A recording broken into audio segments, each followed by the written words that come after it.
أعوذ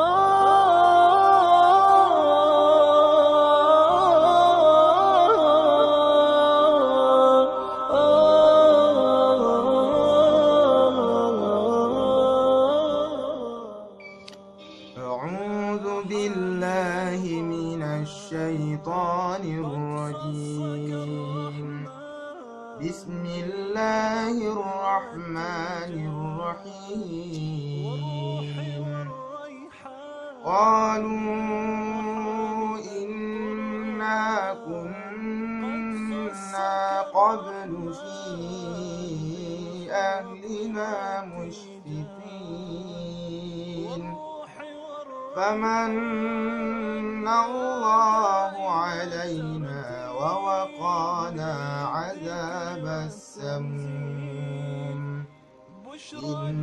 إنا كنا من قبل ندعوه إنه هو البر